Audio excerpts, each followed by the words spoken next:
Johnny, cuando los argentinos hablamos de esta crisis social que estamos viviendo en este momento, decimos que una de las bases que tiene la sociedad es la educación. Y siempre miramos a Finlandia como uno de los países referentes en materia de educación. Ustedes lograron, después de una guerra, reconstruir un país y no solamente reconstruirlo, sino ser modelo en el mundo. ¿Cómo se logró eso? Sí, muy buena pregunta, y yo creo que Finlandia también se sorprendió mucho al lograr ser un referente en el mundo, porque fue una sorpresa también cuando pasó. Finlandia tenía muchos problemas, salió de mucha pobreza después de la Segunda Guerra Mundial, perdiendo contra Rusia. Y los líderes del momento entendieron tomar la muy buena decisión de colaborar en crear el país, digamos, de nuevo. Y entendiendo que para lograr eso necesitamos a todos para empezar, tenemos que todos colaborar y tenemos que enfocarnos en la educación, en educar al pueblo, educar a la gente y así poder contribuir todos de una manera productiva. Y eso logró ser, digamos, un valor clave en el progreso de Finlandia. Entonces, obviamente hubo unas décadas complicadas, y cuando en el año 2001, cuando salió las pruebas PISA, donde Finlandia estaba por encima de todo el mundo, fue una sorpresa muy grande también para Finlandia, porque nunca en Finlandia se enfocó en buscar, digamos, la excelencia en la educación, en excelentes resultados académicos, en exámenes. Nunca se enfocó en los exámenes, sino se enfocó en el desarrollo de humanos, de individuos, en colaboración, en una, digamos, educación equitativa para todos, y que todos tuvieran un buen acceso a la educación. Y como resultado, como consecuencia de ese enfoque en el individuo, en su progreso, en colaboración, logran tener buenos resultados académicos y en exámenes estandarizados, internacionales. Pero lo que pasa muchas veces hoy en día es que se enfoca en tener buenos resultados en los exámenes, y se causa hasta un estrés por ese enfoque, que se pierde, digamos, el desarrollo individual y personalizado, lo que es motivar al individuo en su propia búsqueda hacia buenos resultados. Y también a esto de lograrlo en conjunto en la sociedad, ¿no? En diferentes clases sociales, donde unos sí pueden progresar y los otros van quedando en esa brecha que cada vez se hace más grande. Sí, ¿No? Creo que eso es una de las claves también que, si digamos los dirigentes el gobierno, o quien tuvo a su cargo la planificación, fue quien lo tuvo muy claro. Nosotros a veces cuando escuchamos las campañas electorales, no escuchamos que haya un proyecto de educación, por ejemplo. No es la educación lo que preocupa, sino la economía. Y a veces pensamos los ciudadanos comunes que, bueno, sin educación no vamos a salir jamás. Porque todo el mundo tiene que tener esas herramientas para poder desarrollarse como persona. Hablamos mucho hoy en día de la tecnología también, ¿no? Y yo a veces cuando pienso en mi país digo, hay chicos que no tienen luz acá, que no tienen agua potable. Entonces hablamos de la tecnología desde un cierto grupo social. ¿Qué pasa con esa gente? Pues primero que todo hay que mirar la realidad. ¿Qué es lo que se necesita en la realidad de cada uno, en el contexto de cada uno? ¿Cuáles son las herramientas que necesita un individuo para poder ser productivo en su comunidad y en su familia? Y la tecnología no es la respuesta para todos. O sea, cuando hablamos de la tecnología y los problemas con aprovechar de la tecnología, hablamos muchas veces, primero que todo, de esas poblaciones que sí tienen acceso a la tecnología en sus casas o en su comunidad, pero no se refleja en el aula. En la escuela no se ve nada de eso, lo que es el día a día de los niños por fuera de la escuela. Y eso es un debate aparte. Pero en las zonas marginalizadas, cuando no hay ni luz ni agua cerca, lo que la tecnología puede brindar no es, digamos, en el mismo contexto. O sea, miramos, si queremos hablar primero de la educación, ¿qué necesitamos de nuestros niños? ¿Qué tipo de habilidades necesitan para poder ayudarnos en la comunidad. Pues ahí sí hablaríamos de pronto de habilidades de un emprendedor, de cómo usar escasos recursos para lograr resolver problemas. Y ahí hablamos de habilidades como cómo ser creativo, cómo resolver problemas y cómo analizar problemas y pensar críticamente acerca de la situación, de cómo se hacen las cosas, estamos haciendo las cosas bien o mal, usamos los recursos bien o mal, que no tiene por qué tener nada que ver con la tecnología, sino tiene que ver con, digamos, la pedagogía que se puede amplificar con la tecnología. Pero sí, también es un hecho que no va a llegar un profesor capaz a cada niño de cada esquina del mundo, pero sí la información sí lo puede llegar. Y no solamente la información, sino la conexión, la posibilidad de colaborar con otros humanos. Sabemos que hay plataformas como YouTube que llega a todo el mundo. Obviamente hay que tener un buen acceso al internet, pero siempre en alguna esquina hay alguien con una conexión donde podemos ver un video acerca de cómo hacer alguna cosa, cómo construir una máquina. Se puede aprender y los niños tienen una capacidad inmensa por aprender siempre y cuando tengan como el acceso a esa información. ¿Cómo es el día de un niño en Finlandia? Bueno, en general tienen un día muy tranquilo, entran no tan temprano, tipo 8:30, 8:20, a estudiar, o sea, los niños de primaria empiezan la primaria a los 7 años. Hasta los 7 años el enfoque está mucho en el juego y el aprendizaje basado en el juego, donde el juego libre es una herramienta fundamental para el desarrollo de los niños.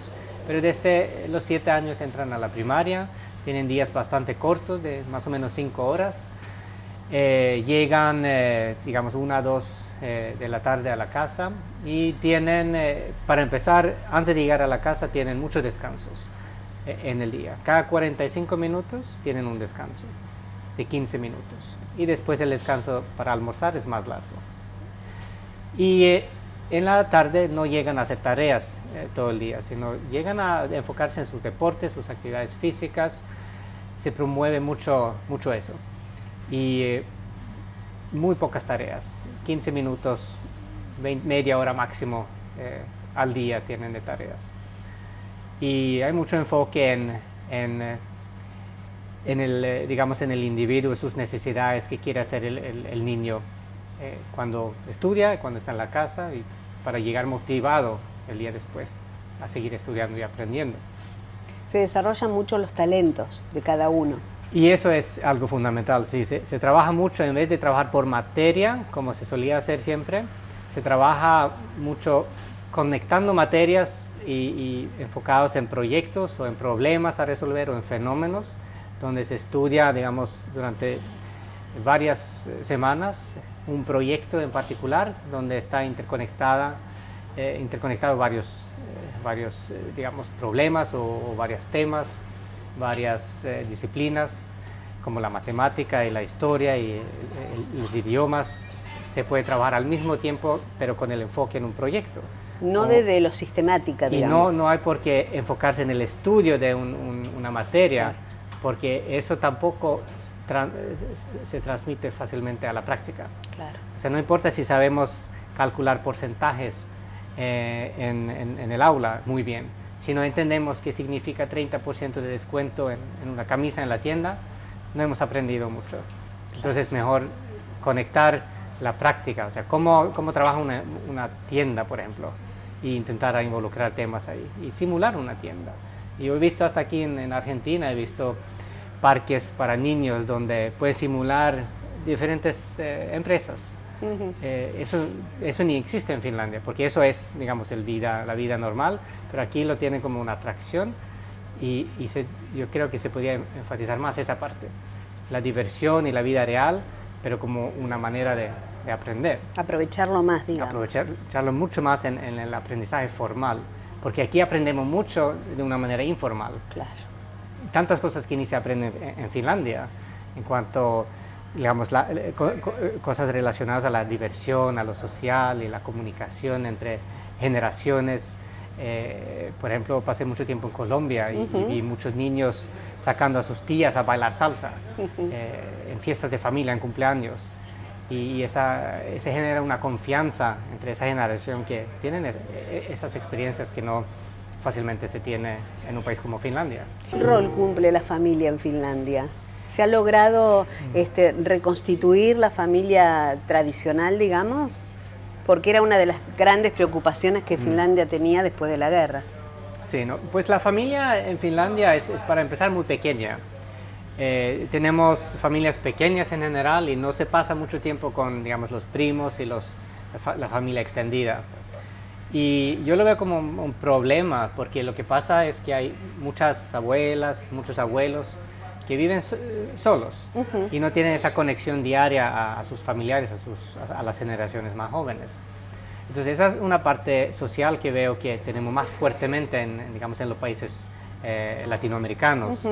Y la familia está en el centro, mientras en Finlandia hay como una buena sociedad que toma como el papel de la familia. Los niños pueden caminar solos tarde, donde quieran, y hay como un cuidado en general, entonces no se protege, no hay como esa necesidad de la familia de sangre, digamos, proteger cada individuo. Todos cumplen ese manera. Rol, digamos, dentro de la sociedad. Pero a la vez falta, digamos, esa familia extendida con más, digamos, interés diario en el proceso de desarrollo de los niños. ¿Y ustedes creen que podrían llegar a lograrlo? ¿Es un interés o no es un interés de la sociedad? Pues no tenemos esos problemas identificados. El finlandés, pues hace poquito salió como el país más feliz del mundo, pero hablamos de una felicidad que tiene que ver con estar contento con la vida, que tenemos todo tan bien que no estamos buscando mejoras, estamos, digamos, contentos, pero no se nota la felicidad, no se nota, digamos, la alegría, que para un finlandés puede ser extremos. En el verano se nota mucho de eso, cuando uno tiene vacaciones, pero se podría integrar más de esos elementos para tener más alegría en el día a día. Y ahí sí veo mucha posibilidad de conectar elementos de la cultura latina con la cultura finlandesa, tener, digamos, lo analítico y lo académico más integrado con lo social. Y por eso quiero decir que tenemos muchas cosas buenas en un país como Argentina, pero no se aprecia porque no son parte del sistema formal. Claro. Y aquí tenemos las herramientas para abrir las puertas a lo que sabemos en la vida social, pero formalizarlo un poquito en la educación, el sistema educativo, pero tenemos que también ser más valientes dentro del sistema educativo y de pronto actuar más como familias dentro del sistema educativo y ser más tú a tú con los profes, como lo somos en Finlandia, y no hay esa jerarquía, que aquí ahí las familias, digamos, la cultura es más horizontal, de esa manera. Como que la familia no se involucra demasiado en lo que es la educación formal de los chicos. Pues sí, lo delegan a los maestros. Sí lo hacen, solo que la familia es muy pequeña, o sea, la familia, digamos, núclea es muy pequeña, que está en el día a día, las reuniones de padres, en los deportes. Después los primos, los tíos, ni hay tantas tías. Claro. Entonces no hay, digamos, ese elemento.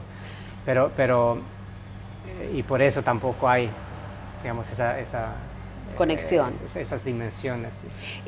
Johnny, si uno tendría que decir cuál sería la problemática que tiene Finlandia, qué es lo que les preocupa o qué es lo que quisieran que sea distinto, ¿qué sería eso? Pues comparado con el mundo en general, creo que no hay tantas cosas explícitas, o sea, no hay tantos problemas. Hemos logrado ahora, después de mucha lucha, con la buena educación, llegar a tener mucha innovación tecnológica, mucha innovación en la investigación, muchos resultados muy buenos por todos lados. Estamos en un nivel donde estamos de pronto demasiado contentos y no entendemos de pronto la necesidad en todos los campos por seguir innovando, por seguir luchando. No se lucha de la misma manera. Por ejemplo, vemos el emprendimiento en la tecnología como un campo donde hay países que de repente salen con pues, mucha innovación, mientras Finlandia de pronto no está preparado para seguir innovando. Se está intentando, por ejemplo, la educación. Ahora hay mucha demanda por todos lados del mundo por importar educación finlandesa, pero la educación finlandesa no está paqueteado para eso.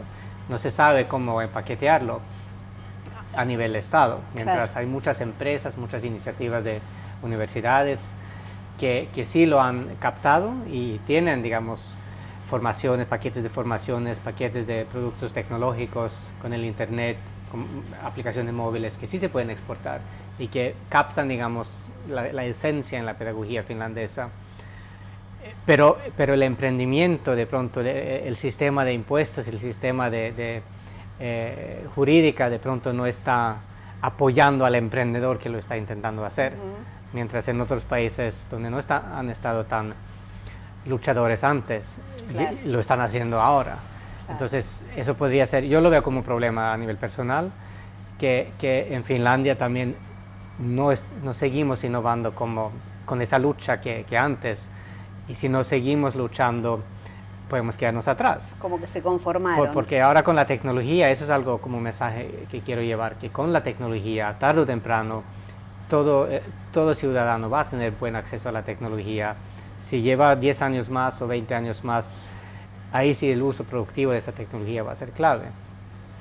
¿Cómo debemos usar esa tecnología para que realmente sea algo que nos haga crecer y no que nos haga involucionar en esto de aislarnos del otro, de desconectarnos del otro?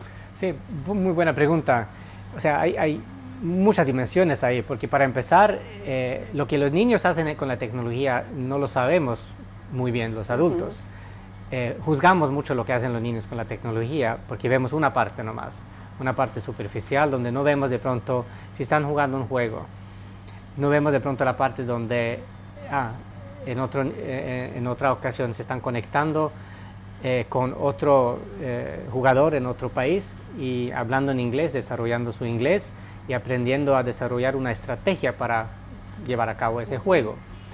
Mientras las generaciones hace 50 años lo que hacían era leer periódicos súper desconectados de todo el mundo, leyendo solamente lo que estaba en las noticias, y eso no tenía siempre mucha relevancia para tampoco su día a día. Claro. Mientras lo que los jóvenes hacen hoy en día en los medios sociales es que se dan cuenta de lo que pasa en el mundo real y de cosas que sí son importantes.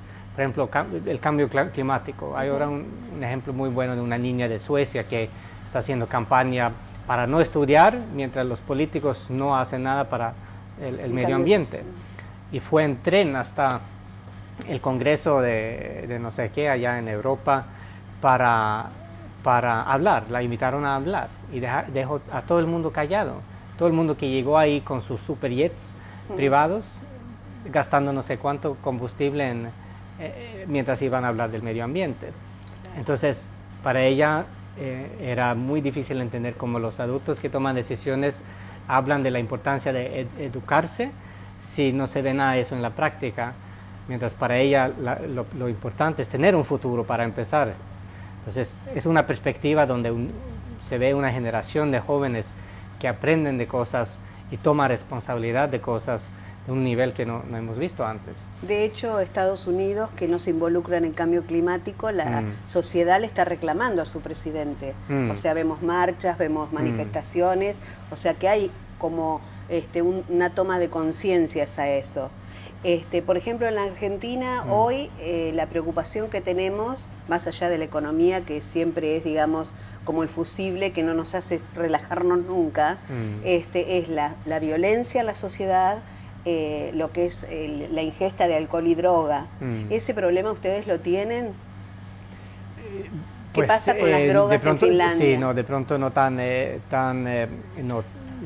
notable como para clasificarlo como un problema en la sociedad, porque se ha trabajado mucho o sea, no es mi tema para comentar, pero se ha trabajado mucho los temas de, digamos, la confianza en la ciudad y siempre los reglamentos en cuanto el consumo de alcohol, por ejemplo, lo tenemos bien regulado y no, todavía es un país bastante pequeño que no ha logrado tener tantos problemas de esa magnitud. Siempre creo que lo importante en cuanto a cada problema es mirar, analizar bien el problema y encontrar el origen del problema y tratar el origen del problema y no tanto la síntoma, que muchas veces se trabaja los resultados de un problema pero nunca se llega al origen del problema. Entonces es como esa perspectiva también es muy fundamental, investigar bien cuál es el problema de verdad. Claro. ¿Cómo fue tu experiencia en Colombia en cuanto a la tecnología? ¿Y qué comparación podés hacer con lo poco que viste de Argentina? Pues una pregunta que me gusta preguntar es, ¿conocen YouTube? Y por ejemplo estuve en el Amazonas, en Colombia el año pasado, y ahí cada niño en el Amazonas, donde no hay internet en los colegios, los niños saben que es YouTube, y mínimo ven un video en YouTube al día o a la semana, conocen los medios sociales, y eso significa que tienen acceso al internet, tienen acceso a una plataforma que requiere de bastante buena conectividad, que es un video digital en YouTube.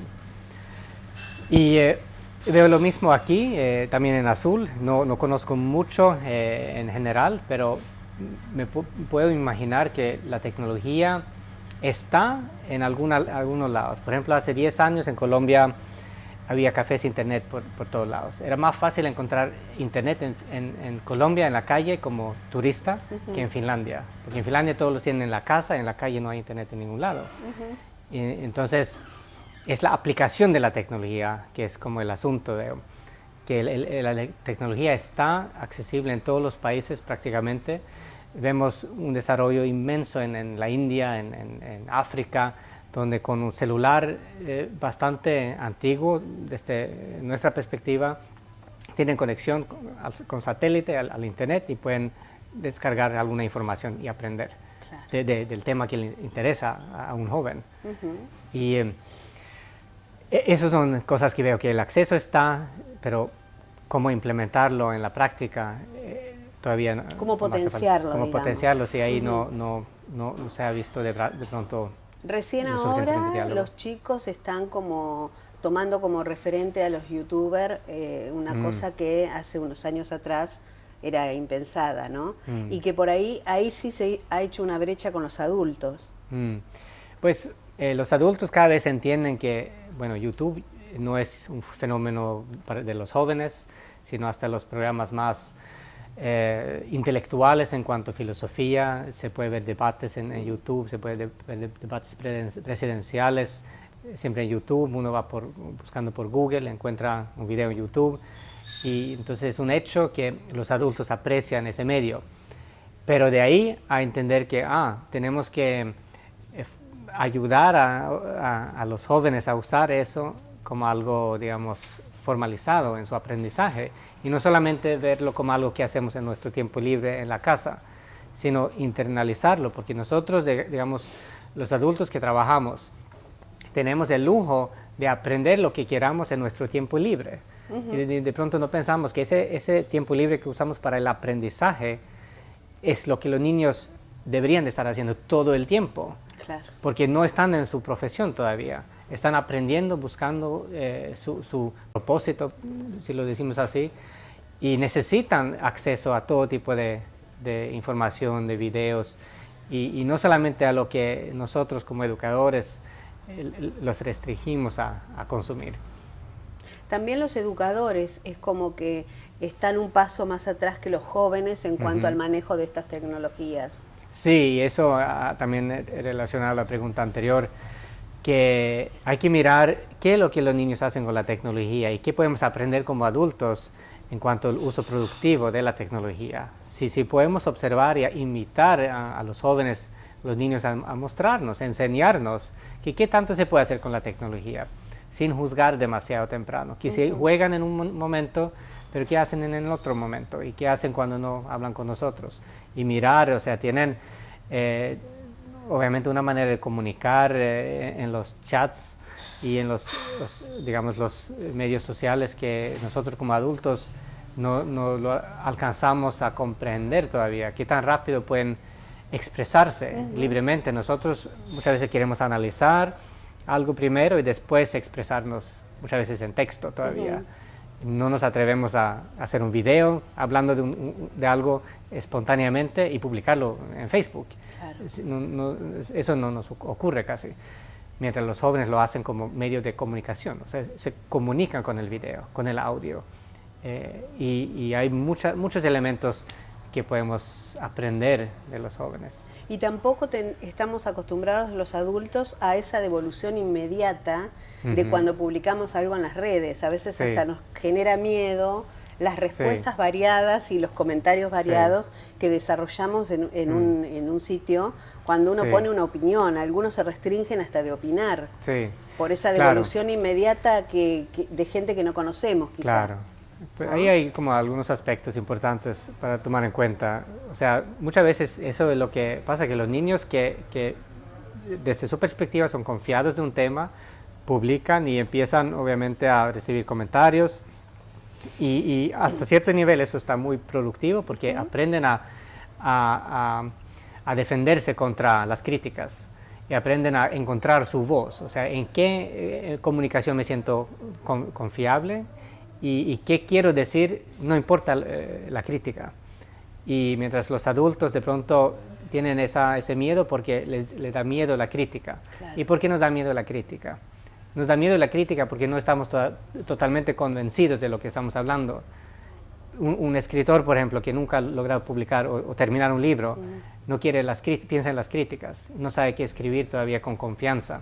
Pero si uno tiene un mensaje con confianza que uno quiere, digamos, poner al público, no importa la crítica, porque yo tengo que poner ese mensaje ahí primero que todo, y después puedo hasta ignorar la crítica. Y eso tiene que ver con el pensamiento crítico que empieza con uno mismo. Un niño, hoy en día en el currículo nacional, por ejemplo, de Finlandia, el pensamiento crítico es fundamental. Y ya se habla mucho de las habilidades del siglo XXI, donde muchos países aprecian el pensamiento crítico como algo fundamental. Y eso tiene que ver con poder aprender a argumentar por su asunto. Si también tenemos varias fuentes de alguna información, tenemos que encontrar la fuente que, digamos, es correcta, que es válida, contra las fuentes que, digamos, son falsas. Y ahí también encontrar nuestra opinión y aprender a pensar, reflexionar sobre lo que opinamos intuitivamente. Muchas veces decimos algo por rutina o porque nuestros padres decían algo o porque hemos escuchado una opinión mucho tiempo por el contexto donde vivimos.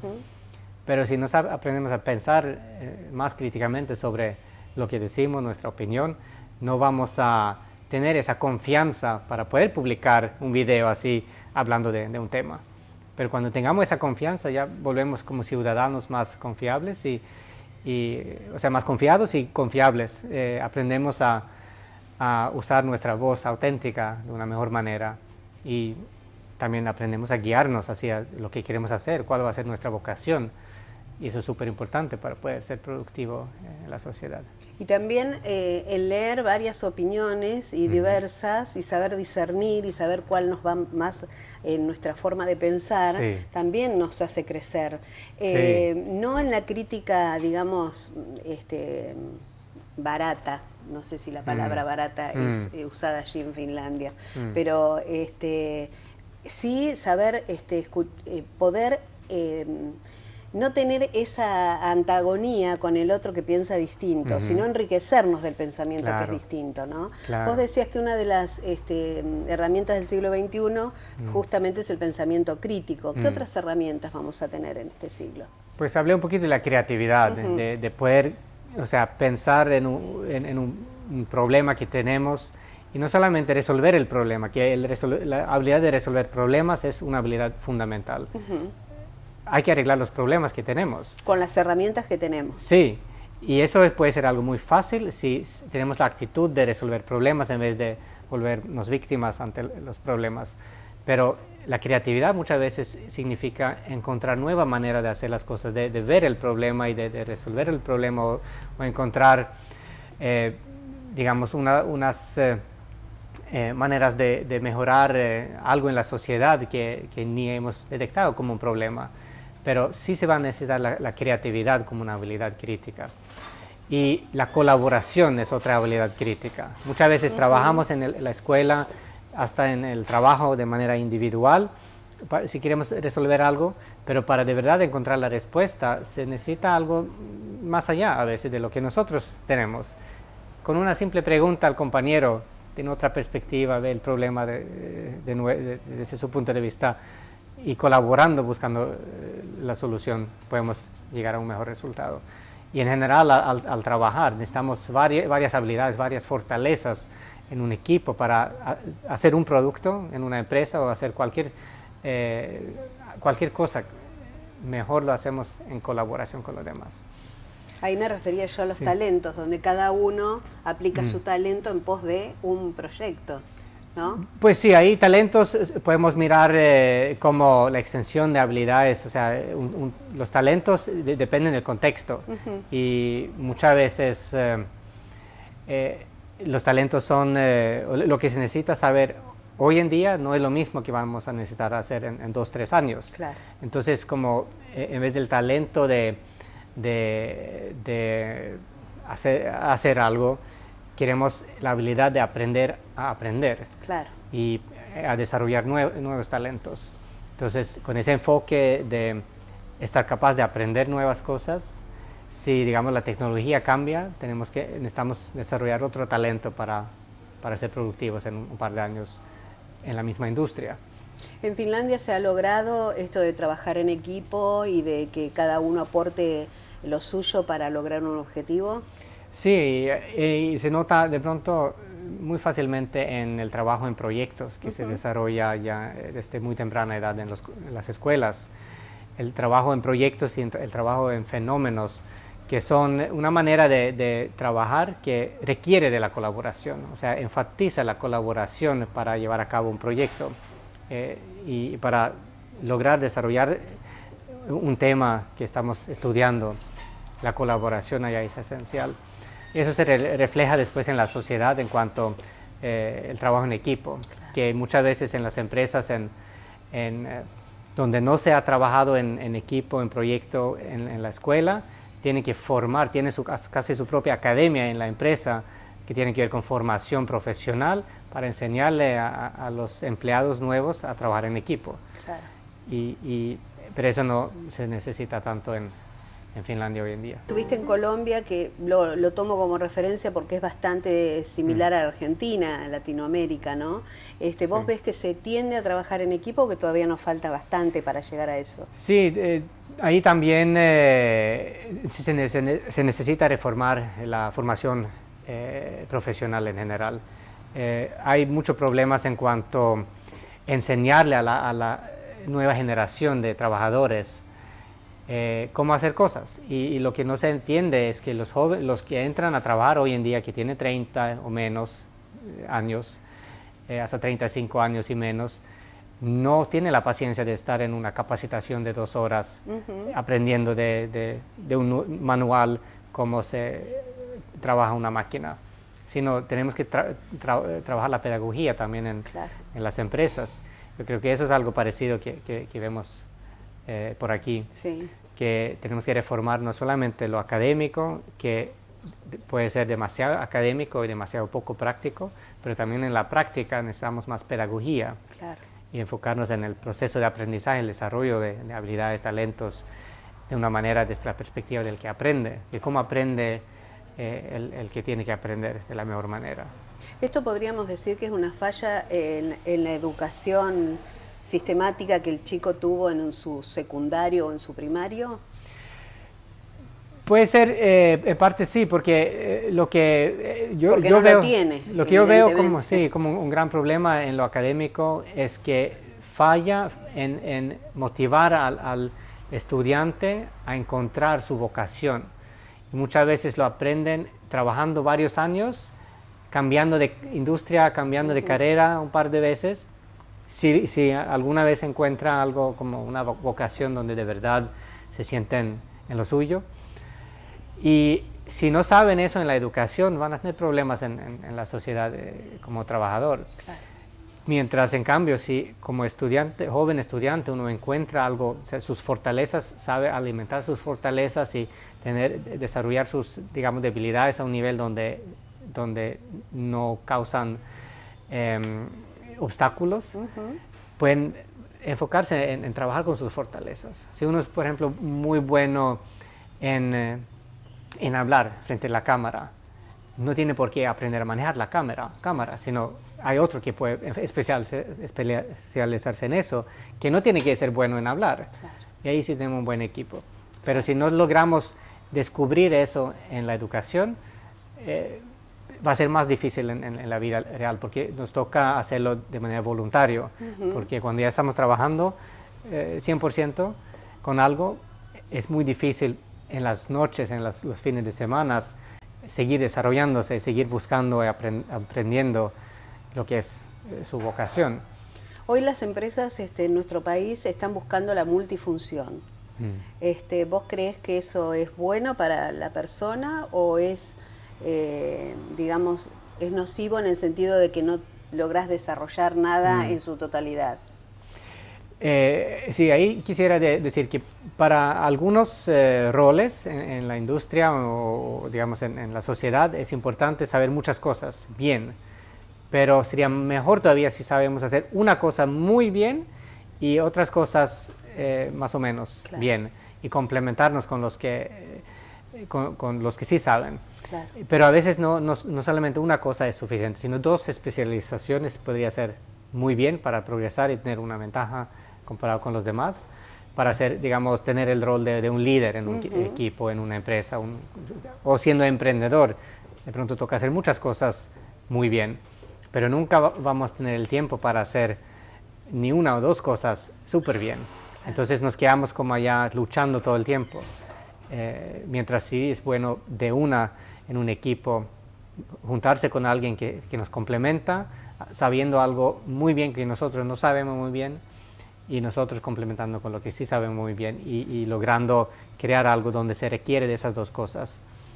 Y 3, 4 personas, sí, necesitamos más especializaciones. Pero lo que es importante es saber colaborar. Claro. Y ahí sí reemplaza esa necesidad de ser multifuncional, porque no importa si yo soy súper bueno en 5 cosas, no puedo usar esos 5 talentos al mismo tiempo. Claro. Necesito ir cambiando. Entonces, si yo voy cambiando de una función a otra, esa función queda en espera. Entonces, mejor me enfoco en donde yo soy mejor y puedo ayudar en los otros campos, pero mejor que haya un especialista ahí. Vos recién utilizaste la palabra líder. ¿El líder nace o se hace?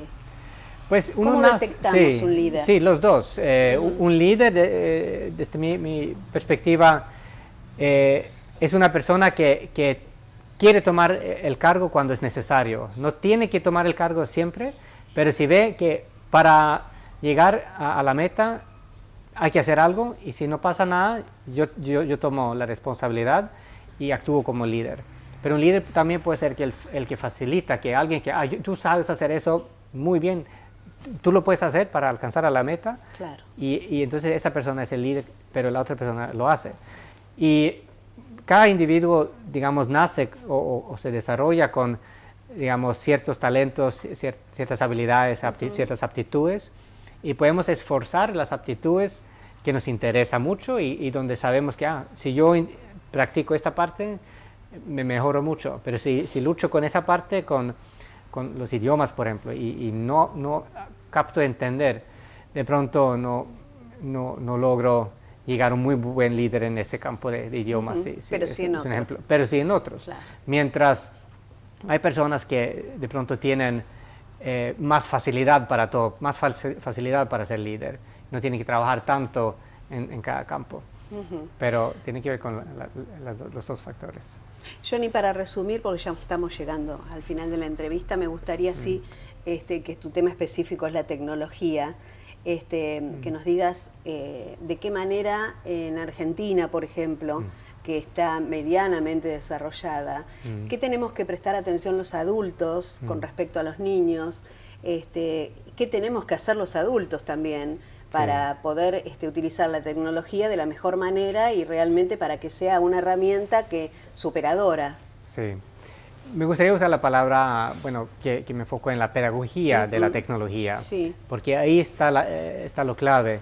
Como adulto podemos supervisar y guiar a los jóvenes al uso productivo de la tecnología, pero para poder hacer eso tenemos que primero entender cómo se puede usar la tecnología, y nosotros como adultos muchas veces no lo sabemos mejor que los jóvenes, sino los jóvenes nos pueden enseñar cómo usan ellos su tecnología hoy en día, y qué para ellos es divertido, qué es negativo, qué es positivo, y tener un diálogo muy profundo y abierto con los jóvenes en cuanto a cómo quieren usar la tecnología, y después dejar que ellos mismos nos digan, entonces piensas que eso es un uso productivo o negativo, y dejarlos reflexionar sobre su propio uso de la tecnología y ser un guía para los jóvenes, igual que los educadores, pero los padres también, ser un guía en cuanto al uso de la tecnología, pero también ser un ejemplo a seguir. Claro. No poner, digamos, la tecnología como una niñera al niño y tenerlo siempre. Y nosotros siempre, también como adultos,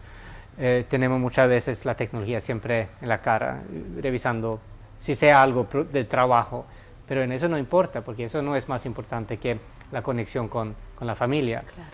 Y si sabemos desconectar un poco, podemos usar el tiempo conectado para algo mucho más productivo. O sea, y es mi palabra clave ahí finalmente sería, digamos, la pedagogía en la tecnología, y pensar bien eso, qué podría ser lo pedagógico, digamos, lo productivo, el uso productivo de la tecnología. Y ahí sí ver cuánto tiempo lo queremos limitar en cada caso. O sea, si el niño usa la tecnología un 100% de una manera productiva, de pronto él puede ser un genio con eso. De pronto no hay por qué limitarlo a 1 hora al día, sino si vamos a ver tele 3 horas al día, que sería muy mal uso de la tecnología, dependiendo de los programas, pero en general los adultos también usan la tecnología muy mal. Somos muy malos ejemplos como pasivos consumidores de esta tecnología antigua, además. Pero sí, el diálogo es como la herramienta, y aprender de los jóvenes, porque que no hay se mucho pierda más. eso, Sí. ¿no? La conexión de persona a persona. Sí, sí, porque hay que recordar que nosotros, consumidores de la televisión, cuando la televisión llegó en un tiempo cuando solo había radio, Claro. Eso fue una innovación tecnológica muy grande. Y, que cambió el modo de vivir de la familia sí, también, eso, ¿no? Sí, y por bien y por mal. Y ahí hay que ver cómo podemos optimizar lo positivo y minimizar lo negativo. Pero no tenerle miedo a lo nuevo, sino involucrarnos y ver de qué manera le sacamos el mejor provecho. Claro, porque la prohibición no funciona tan bien en cuanto a la tecnología. Claro. Los niños, en ningún lado funciona la prohibición. En ningún lado en general. Sí. Entonces ahí es la educación, que es la palabra clave, educar en cómo usar la tecnología. Johnny, te agradezco mucho este encuentro, me encantó conocerte, me encanta también saber cómo se vive en otros países, qué diferencia tenemos con los nuestros, qué podemos hacer para avanzar. Así que muchísimas gracias por esta entrevista. Igualmente, muchísimas gracias, muy amable.